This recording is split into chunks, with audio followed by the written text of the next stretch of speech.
Hi friends, NPM bike service. இன்றைக்கி நம்ம என்ன வீடியோ பார்க்க போகிறோன்னு கேட்டிங்கன்னா, NS200 இதில் கஸ்டமர் கம்ப்ளைண்ட் என்னென்னு கேட்டிங்கன்னா, ப்ரோ வண்டி வந்து ஒரு வாரமாக 40-50க்கு மேலே போக மாட்டேது, எக்ஸ்ட்ரேட்டர் கொடுத்த வண்டி மட்டும்தான் ரேஸ் ஆகுது, வண்டி போக மாட்டேது அப்படின்னா. சரி, எனக்கு கால் பண்ணியிருந்தாரு, இந்த மாதிரி கிளச் பிளேட் ஸ்டீல் பிளேட் போயிருக்குங்க, அதனால அது இந்த கம்ப்ளைண்ட் வரும். வாங்கிட்டு வருமானு கேட்டார், கஸ்டமரே வாங்கிட்டு வந்துட்டார்.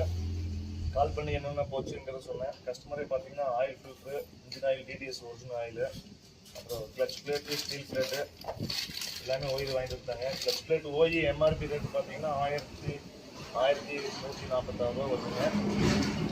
இதில் நம்ம இந்த வீடியோ வந்து எதுக்கு போகிறோம்னு கேட்டிங்கன்னா, நம்ம வந்து ஆயில் வந்து கரெக்டாக மாற்றிக்கணும். ஆயில் கம்மியாக இருக்குங்க அடிக்கும், ஆயில் சர்க்குலேஷன் இல்லாதனால தான் இந்த கம்ப்ளைண்ட் வந்திருக்குது. முடிஞ்ச அளவுக்கு நம்ம வண்டியில் வந்து 2500 கிலோமீட்டர் 3000 கிலோமீட்டர் ஒரு டைம் வந்து ஆயில் மாற்றிக்கிறது நம்ம வண்டிக்கு நல்லது. வாங்க அதை எப்படி சேஞ்ச் ஆகும் பார்க்கலாம்.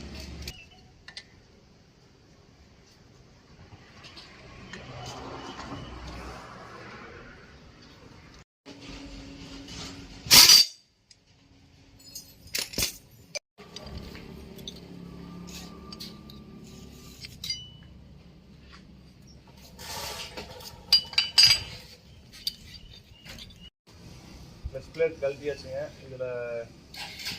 இது வந்து ஸ்டீல் பிளேட்டுங்க, இது கிளச் பிளேட்டு. இந்த ஸ்டீல் பிளேட்டில் பார்த்தீங்கன்னா கோடு விழுந்து கிடக்குது பாருங்கள். இந்த பிளேட் சுத்தமாகவே போச்சு. மற்ற பிளேட்டெல்லாம் நல்லாயிருக்கு, இந்த ஒரு பிளேட் சுத்தமாகவே போச்சு. இந்த ஒரு பிளேட் போனதுக்கே அந்த கம்ப்ளைண்ட் வந்துருக்கு. இதுலேயும் கோடு விழுந்து கிடக்குது.